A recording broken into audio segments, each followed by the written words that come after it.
Hello and welcome to the Leaders Council podcast with me, Scott Challoner.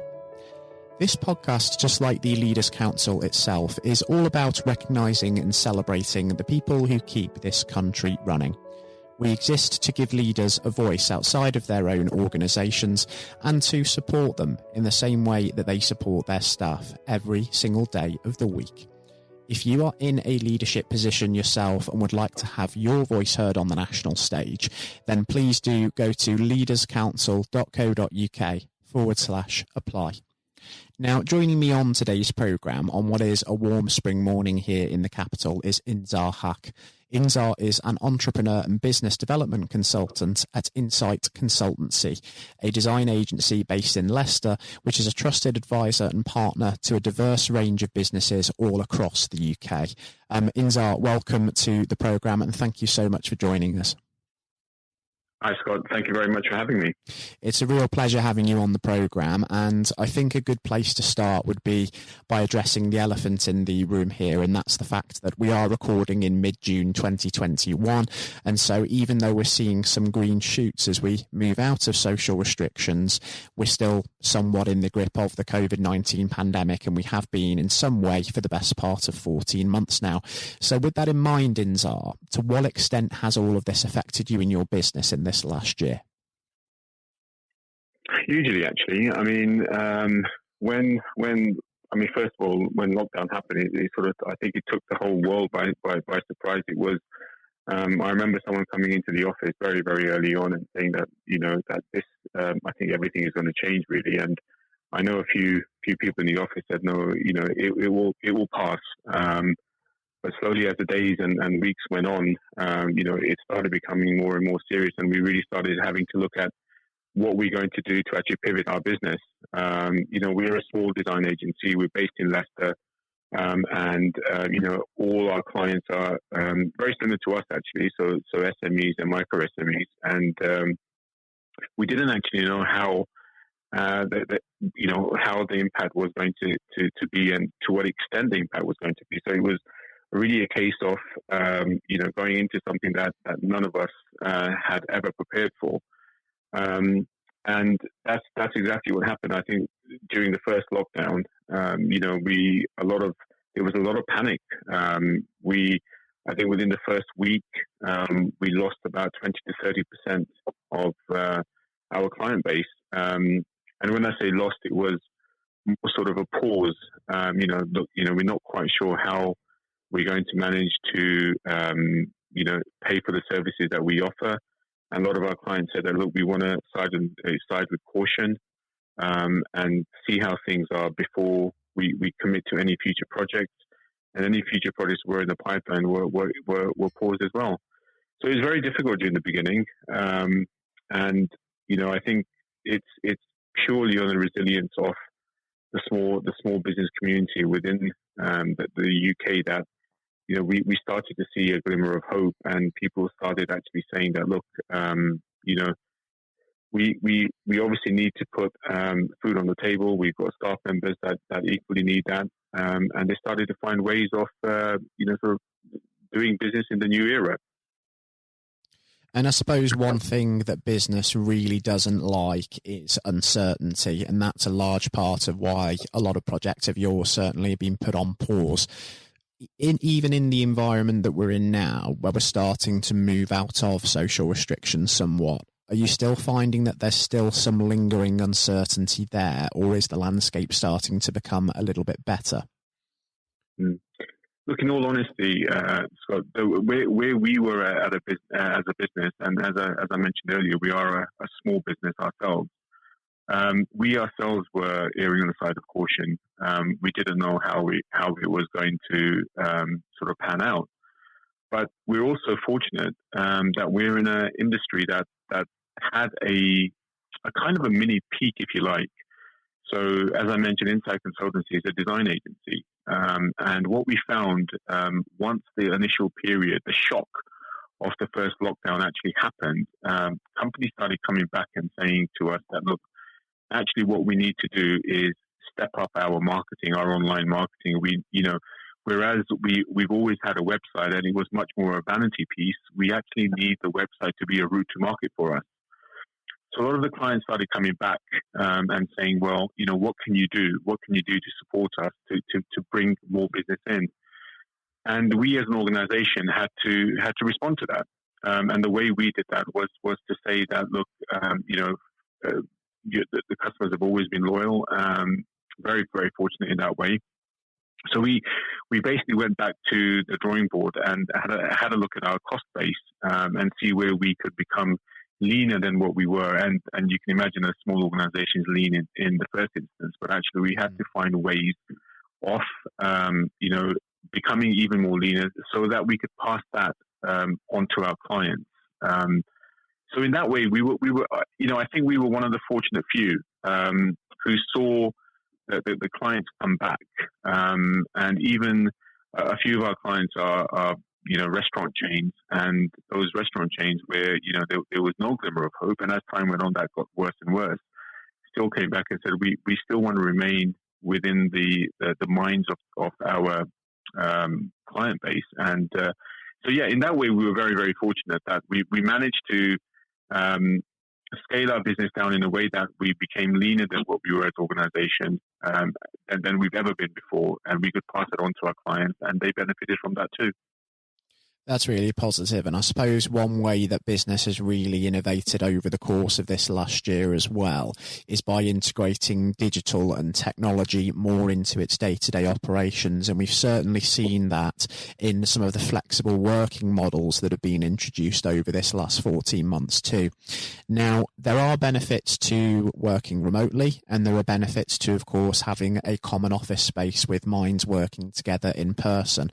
But if we do ever get to a point, Inzar, where COVID is no longer an immediate and present danger to life, do you think there's ever any room now for the office to ever come back in vogue as it was? Or is it likely that flexible working models, at least in a hybridized form, is going to be the status quo from now on, do you think? I think that's a very interesting question, actually, because at the moment, we are still all working from home. Our offices are at the university in Leicester, at the Innovation Centre, but we're still all working from home. And the question is now arising that what's going to happen next? If you're asking my personal opinion, I actually think that there will be a much more blended, as you mentioned, a hybrid approach to the way that people do business. What I found is very quickly we adopted a way of working that would not have, we wouldn't have dreamt of. Yes, we had the odd Skype call, we had the odd Zoom call. Zoom was a term that wasn't in our vocabulary, and now it's used multiple times in every hour of the day almost. And so in my opinion, I think there will definitely be a blended approach, a hybrid approach to business. As far as offices are concerned, I think people are much more open to the fact that you're a leaner organization by working from home, and they understand that fully. I find that some clients, it's nice to get together every so often with your clients and maybe go for coffee, but it isn't a case of someone has to travel to your offices and maybe spend a few hours traveling down to you, having the meeting and traveling back. Whereas I think working online makes that much, much more efficient, and I think that's the route we're going to take. And it has its benefits, doesn't it, for time efficiency and sustainability, doing things remotely, such as meetings, which avoid sort of long travelling times and commutes. And that's another argument for sort of that flexible working model, isn't it? And I suppose sustainability as well is going to be a key part of whatever economic recovery we can expect by the sounds of things. So much so, I think there's so many benefits, Scott, to be honest. The environmental benefit of not having to travel, the time benefit, the efficiency, the number of people you can meet, but also geographic. What very early on, what we did is I got my sales team to start talking to people a bit further afield. A lot of our business comes from referrals and networking groups, and what we found was that we could actually meet people. So to give you an idea, we picked up a few clients from the States. We picked up clients from Scotland, and this is something that we wouldn't normally do. And that's worked out really well for us because if somebody wants to have that conversation, it's a matter of getting onto your computer and and having that conversation. And in many ways, it's much easier. You can share screens. So I think it's those the adoption of technology that I think will remain with us, I think, forever. Certainly seems that way, doesn't it? And just thinking about sort of mental health and well-being, which is another issue that's been greatly amplified by this crisis. I suppose working with clients and also members of your own workforce, you've also had to manage one or two anxious faces during this time. How's that been for you on the whole? Yes, that's an interesting question, because obviously working remotely has its benefits, but also equally has huge potential of going the feeling of not being around your colleagues and isolation and loneliness, and we've always taken that very seriously. What we tend to do is, from a practical point of view, we have Zoom on all the time. So Zoom would be running in the background, and each staff member would have their own designated area within the platform. What we also tend to do is just be creative on how we can, although we aren't sort of close to each other physically, but there's nothing stopping us from doing activities together as a team. So we raised, we work with a local charity here, the Leicester Royal Infirmary, the hospital. We work with a charity there, and we had just recently we did a campaign called the Million Steps Challenge. And what that did was we would go for a morning walk, record the number of steps, and we raised I think about £1,500 for the local hospital. And what that did was actually, although we're not physically close to each other, we were doing an activity where we were all involved. So I think you just have to be creative on how you bring people together, and obviously be very, very much aware of the loneliness that could come with working remotely. So yeah, we're very conscious of that. And I suppose that's one of many things that people have learned during this pandemic, to be able to sort of lead people from afar.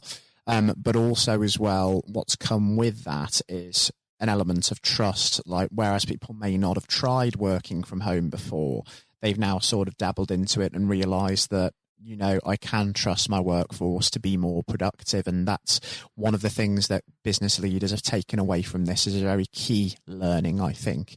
Thinking about other lessons of the pandemic, Inzar, would you say that you've perhaps come away from this last 14 months having learnt something yourself about you, your own business, and the people you work with as a result of all of this? Yeah, I mean, the lessons that I've learned over the period might be a bit of a cliche, actually, but actually there has to be a work-life balance. What it's taught me is we have to be really good at what we do. There's no question about that. But actually, also we have to try and think about the way that we live our lives. And I've been in business for over 30 years. And as a small business owner, it's very difficult to take time out. I think what the pandemic has forced lots of people, including myself, to do is to take that time out and actually reevaluate life and see, well, yes, business is so important, and it's one of the most important things in my life. But equally so, that 20-minute walk in the morning, that is also very, very important. So I think my take from this pandemic is a case of definitely having that balance between the two.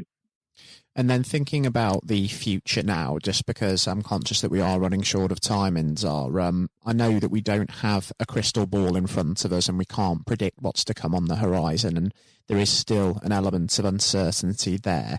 But in an ideal world, if we begin to move out of social restrictions in the coming weeks, where ideally would you like Insight Consultancy to go over the next year, and where do you see yourselves being this time in 2022?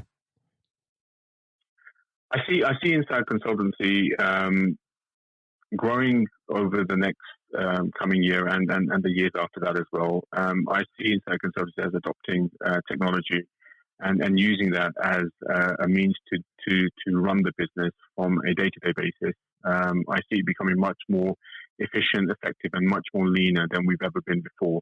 But also I see a huge opportunities of globalization through technology for small businesses where the barriers to entry were normally very high. So I see those barriers trying to reduce, being a forever optimist, I think that there is definitely light at the end of the tunnel for small businesses. It's just that we have to be much more innovative and creative than we've ever had to be before. And the adoption of technology will play a major part in how business is done in the future. It's going to be very interesting, isn't it, to see what the landscape is going to look like for businesses over the coming weeks and months and indeed years beyond. And I think as we start to get a clearer picture as to what that might look like, Inzar, it would be wonderful to catch up and have you back on the programme with us just to see how things at Insight are getting on, because I have to say it's been a real eye-opener and a great experience having you on the show today. I've thoroughly enjoyed it. Thank you very much for your time. It was a pleasure to welcome Inzar Haq from Insight Consultancy onto the show today. And coming up next on the programme, we'll be joined by incumbent Leaders Council Chairman and former Education Secretary, Lord David Blunkett, who will be offering his take on the events of the last 14 months and his hopes for the weeks and months ahead. That will be coming up next. Lord Blunkett, welcome. Thank you very much. It's very good to be with you. Well, of course, nothing is being said at the moment other than COVID-19, which we must touch on. What would your message be to small businesses who are trying to keep going? Well, I think the last ones standing will be the ones that thrive when we get back to some sort of normality. So it's have confidence and courage. Obviously take advantage as far as you can of the government help. I think that Rishi Sunak, the Chancellor, has gone about as far as you could have expected in the circumstances. There are obviously small businesses that fall between the cracks. Those who don't have defined premises can't benefit from the business rate waiver, have not really been able to demonstrate that they can adhere to the PAYE for furloughing staff, and of course whether they can receive the grant, 10,000 or 25,000. All of those who can are obviously able at least to benefit from that for the time being and look to the future. But I think the second thing to say, and they don't need me to tell them this as a politician who did once do a business studies qualification, which is that it will be a different world, and being able to think about how that world will look in a year's time and be creative about it and learn from not just what's happening to you at this moment in time, but to others around you and the sector that you're working in, that will be really important. Do you feel that the long-term effects of the COVID-19 outbreak will in some ways be positive for British industry? Well, only in the sense that people are having to be creative, they're having to adjust and innovate. Therefore, they're thinking about more productive, if you like, greater productivity ways of delivering the same service or delivering the same products. And in that sense, I think we'll have temporarily at least very much higher unemployment than we've become used to, but we'll probably have a burst of productivity, which will help with the recovery. Whether it will help with the inequity of the way in which our economy is imbalanced, both between services and productivity and the production of goods and services, I'm not sure. What we will need to try and do is to ensure that the geographic imbalance that exists is, as far as humanly possible, is dealt with by both the entrepreneurship and innovation from the bottom up and targeted government help, which will still be needed. And we are now in the throes of the kind of borrowing that we saw back in 2008 to save the banking and economic system. We're having to do that to save the whole of our productive business and commerce, and I think that will have to be sustained for some time. Do you feel that people will take a second look at global supply chains in the wake of this outbreak? I think there's going to be much more creative ways of using local supply and linking up inside sectors much more effectively. And I hope that the Leaders' Council will be able to play a part in that, in the sense that people who have something in common, a synergy in terms of what they're delivering, whether it's a service or whether it's manufacturing or whatever, will be able to see that there's a good outcome from knowing the sector better, linking with people, not just geographically, locally, but those in this country who may not have been on the radar in terms of what they produced for the supply chain. And of course, ensuring, because there's quite a lot of fraud going on as we speak with people getting into cyber attacks, that they'll also take account of going into the cyber security side effectively as well. The more we are online, the more people who are working from home, the more vulnerable those businesses and their supply chain become. And that's something to think about as well. How important is strong leadership at the moment? Well, I actually think that it's brought to the fore leadership in a whole range of areas, from obviously government itself, and there's been ups and downs, but all the way through the public and private sector. People have, to use the jargon, stepped up, and they've shown local, regional, national level the kind of leadership that Britain historically was very good at. Regrettably, we've not seen the same on the international scene for all kinds of reasons, but maybe we will in future. So I think out of this will come experience of people who have seen an opportunity to do good, as well as seen an opportunity to provide a good a service or goods, including, for instance, shortages for the health and social care system, the food chain and the like, but also I think in terms of seeing the synergy between the private and the voluntary sector and using people's commitment to each other in a very positive way. I'm not sentimental about this. Things will revert. But actually, I think there's a kind of moment of moral judgment of people feeling that they've got a role to play outside the immediate survival that they're engaged in. And if we can hang on to a little bit of that social responsibility, that will be a very positive outcome. Absolutely. Now, what's your broad view of how the government is responding to this? Are you broadly supportive of their measures? Well, it may surprise people to hear that I have been very supportive. Of course, there's been legitimate criticisms about the speed of response on protective equipment and on issues relating to testing. But my own view is very similar to the challenge that was made to the Prime Minister of Italy when people said, why didn't you close Italy down faster? And he said, a fortnight before we did it, I would have been considered to be a madman and nobody would have agreed to do it if I'd tried to move too quickly. And I think that's something that we need to reflect on here in the UK. We may have seen the signals elsewhere across the world and taken them more seriously at the time. Hindsight is a wonderful thing, but as someone who's had his life in the opposite political party to the present government, I think that with some hiccups and mistakes, they've not done a bad job in what has been incredibly difficult circumstances.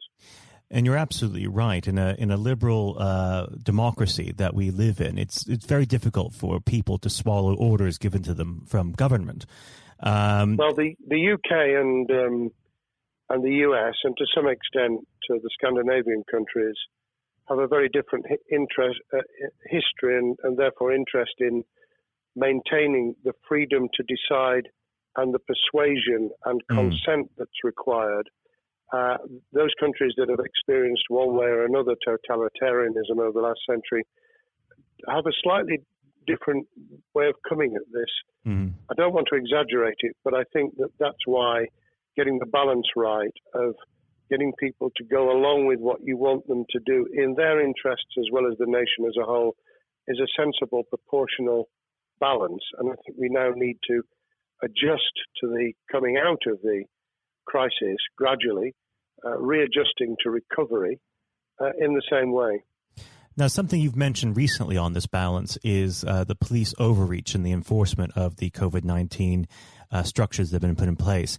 What have they done right, and where have they gone too far? Well, I think that they were interpreting what was not necessarily as clear advice as it might have been for all kinds of reasons, because people were feeling their way.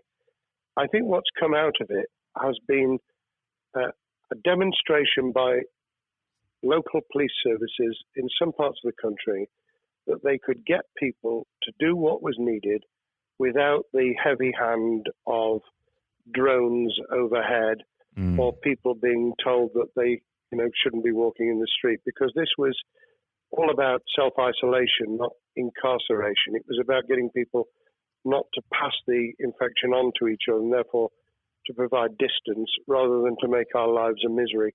Those police services that adopted that policing by consent and chivying people along did really well. Those who went over the top, I think, soon got a very substantial pushback. And one of the strengths of our democracy is that you could have that debate. People could say, I'm terribly sorry, we think the police force in our area has gone over the top. And that in itself is a constraint and a readjustment. That's another strength of living in a country where you can have opinions and express them without actually being thought to be a fool. Now, of course, the government has faced criticism that they were slow to react, and Boris Johnson wasn't present at the early COVID-19 COBRA meetings. Now, Number 10 has claimed that this is normal practice. The health secretary often chairs COBRA meetings related to health. Does this tally with your experience as a Secretary of State, or would you have expected the PM to be more hands-on during the initial stages? I think different prime ministers do have a very different style. And Boris's style, which I think will now be considerably adjusted, was very swashbuckling. In some senses, delegating is a good thing, as every leader of every business or public service knows. Those who try to pull too much into themselves end up with a massive bottleneck, great failure of trust, and the inability of people to show what they're worth and to demonstrate their capability. So I'd be very wary of jumping in and saying he was wrong to delegate the essential COBRA meetings. What I was surprised about was that he didn't chair the first couple, because my experience with Tony Blair for the 8 years I was in cabinet was that Tony was a great delegator, but he would get a grip to begin with, watch what the difficulties were, and then give people direction and confidence to be able to get on with it. So looking back, I think Boris himself probably thinks, God, I wish I'd spotted the signals from elsewhere in the world more rapidly, and I'd just been there. However, this also raises another issue. All of us in positions of leadership need good teams around us. I think after this is over, he will be assessing those who really did step up and those who demonstrated their inadequacy. I think we'll probably end up in a year's time with a much stronger cabinet than we have today. Well, absolutely. And of course, we've seen a significant drop in the visibility of certain special advisors like Dominic Cummings during this entire period. So it'd be interesting to see how that pans out. It's certainly readjusted the role of those behind the scenes with those who should be taking the decisions, having received advice. Obviously, there's been a complete transformation in the profile of experts, if I might use that term, who'd previously been denigrated. Scientists, medics, people with behavioral science understanding. My only criticism was, were we getting wide enough advice? Were we narrowing it too much to a couple of key centres in London? But that's because I've always been adverse to everything being London-centric. I think there's great expertise, wisdom, experience out in the sticks, and we should use it. Rightly so. Now, was pandemic planning part of your time as a minister, particularly perhaps when you were Home Secretary? Well, it was, but it was on the back of risk arising out of counter-terrorism measures. Right. I was the Home Secretary for 3 months when the attack took place in September 2001 on the World Trade Center and beyond. We did an enormous amount of scenario planning, both desktop and real. On the back of that, it was very heavily orientated to future developing terrorism risk. I certainly got involved with talking about pandemics. I remember being at a seminar in Edinburgh where the university there had done a lot of work itself on the issue of pandemics. And of course, we saw SARS and other things emerging. I think people have criticised the government for not picking up the report from 2015, 5 years ago. I think that what happens is human nature kicks in. You deal with what you're immediately faced with. You can sponsor reports, and this is true of business planning, of course, as well, and scenario planning for what business continuity will look like, recovery plans for business, what will happen if there's a cyber attack, what happens if there's an energy shutdown. These kind of things you can look at, but you're immediately turning your eyes to what's in front of you. And had we picked up a bit more on the danger from Ebola and SARS and what have you in the past, then we might have said, what if something hits us in the developed nations that we don't have a vaccine for, that we can't immediately whisk up protective materials or equipment, or for that matter, medicines that help with recovery, all of which we now see are a danger. I think this will make an enormous difference to the planning for the years ahead. I hope it will be widened so that we don't just look at what's happened, because very rarely do you see something exactly repeat itself. Some of the circumstances will be, but others won't. So that's why I've put emphasis in what I talk about on looking at the other virus, the cyber attack scenario, which could be just as dangerous in a world of just-in-time provision. One of the miracles of the modern developed world, except for the very poor, has been the distribution of food. A lot of it on computerized, technologically advanced systems. If that were to come down, we'd be in real trouble. So I think we need to think those sort of scenarios as well. So have a full plan across both sectors, biological warfare, pandemics, and cyber warfare. Yes, and to do so on different levels. I think, again, thinking global but acting local, we need a lot more to think about what would happen if something took shape that actually broke down those national and global chains and how we would cope. And without, obviously, we've got enough fear and anxiety to last a lifetime. Without creating even more anxiety, we can think about those things for the future in a more rational way, I think. Now, aside from the physical threat of the virus, one of the things that people are vastly worried about is the effect on the economy, not just national economy, but also the world economy. Now, it has been said by certain parties, and I'd like to garner your thoughts on this. Is there a danger of the effects of the lockdown being even worse than those of the virus? Were it be prolonged, I fear that balance would tip the other way. It is about proportionality. It is about balance. It's the wisdom of Solomon, really, to get the moment right when you start to move and then to move quickly. There's no doubt whatsoever that we are stocking up, not just on the economic and employment front, which will be devastating enough, but on the health and social well-being front, enormous challenges, and they will need careful handling because there's a lot of people whose lives, for a variety of reasons, are at risk in the future on a scale that we've been dealing with over the immediate handling of the pandemic, concentrating really hard on those affected by COVID-19, those sadly who have died or been seriously incapacitated. That will roll over into the economic, the social, the mental health and cultural well-being of the nation, and that will need all of us to pull together as well. Absolutely. Now, do you believe the government's doing enough for business?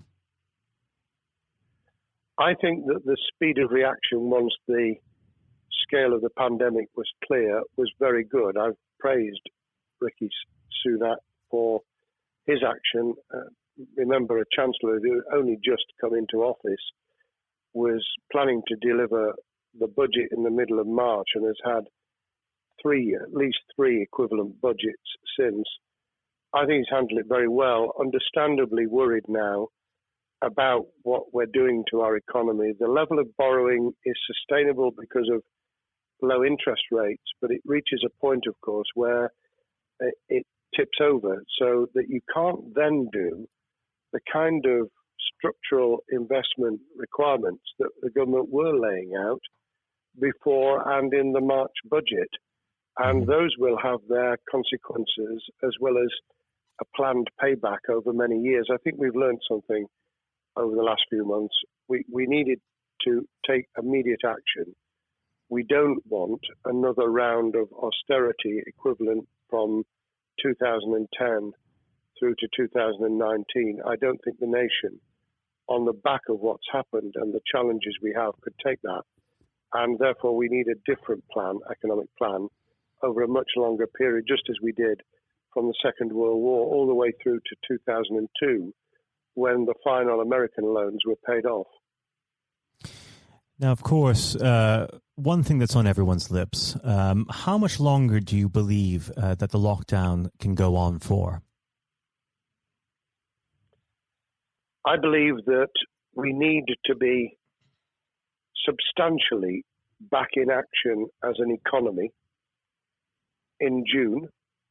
This obviously is led in terms of places where people would meet in large numbers, having to adjust to the fact that it will be longer for them. And sadly, that will involve business closures. It's why the Chancellor extended the furlough scheme to the end of June.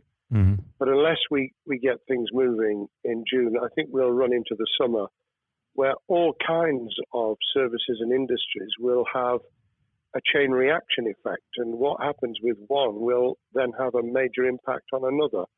And then you get the skittle effect where things get knocked down that you hadn't perceived were going to be affected. So I very much, if I were in government, and I always think of things in that context, what would I do if I were in government?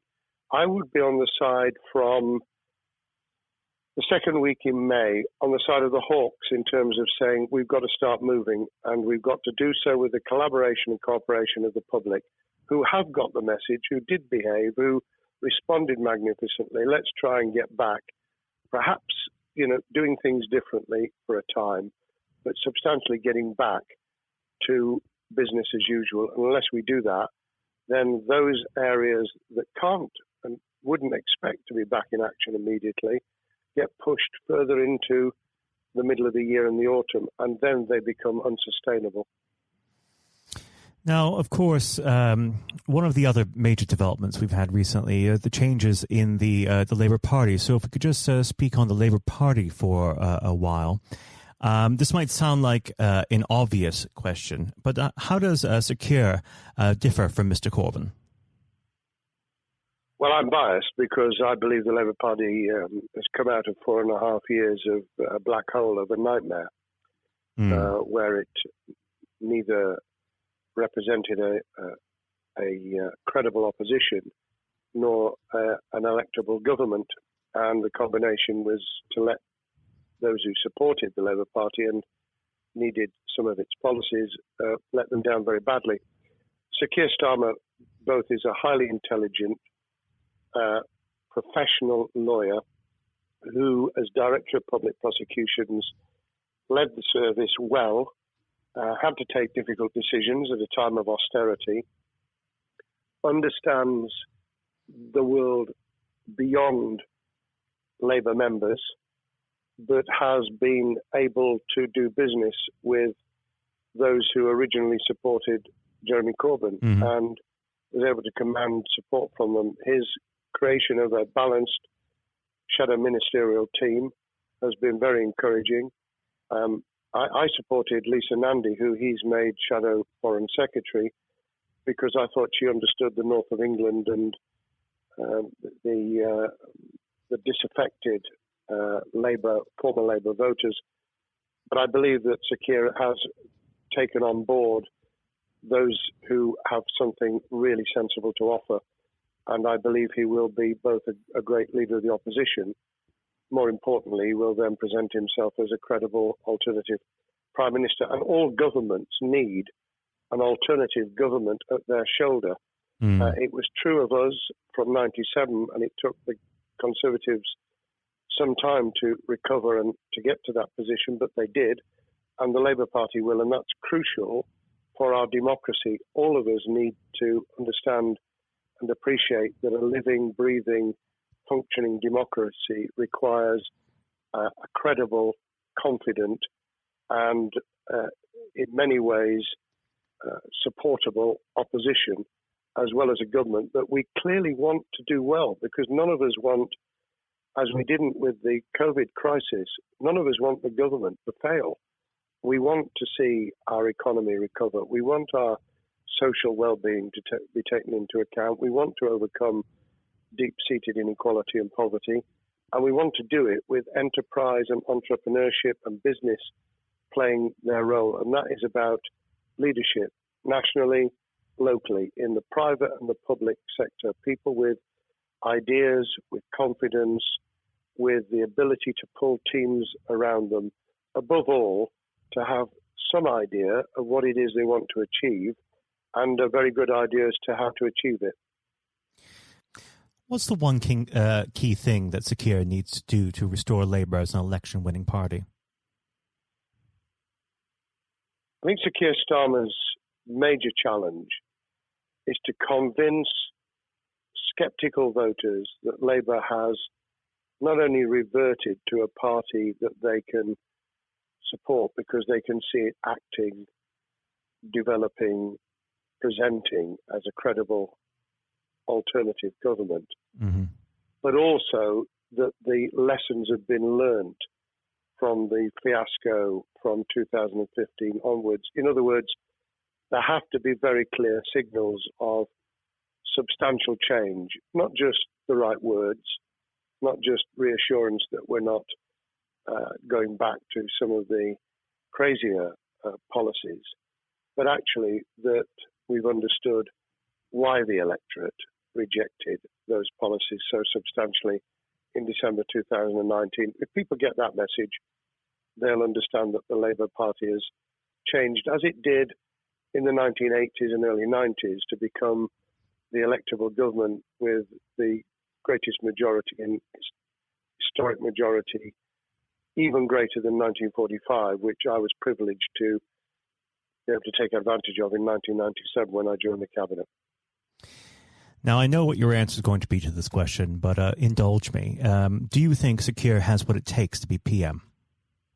Yes, I do. I think he has the background, he has the experience, he has the professionalism, he has the forensic mindset, and he has the confidence to have put a team around him which will ensure that it will work. And those elements are true of all leaders.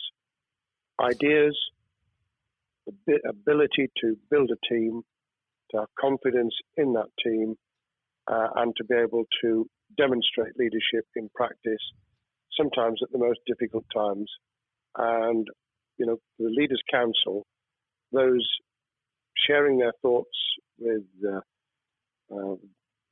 kind of thing that we're doing now with a podcast, but also joining us in linking up in that network of people who can support and help each other and learn from each other. That is what needs to be done in politics as it needs to be done in business. Thank you very much indeed, Matthew. Well, thank you for coming on the program. It's been an absolute pleasure, and I look forward to speaking with you again. Thank you very much, and good luck to all those listening in what has been a nightmare scenario. Good luck for the future. Have courage, have confidence, and yes, listen to those who know more about business than I ever will. Thank you, Lord Blunkett. Thank you.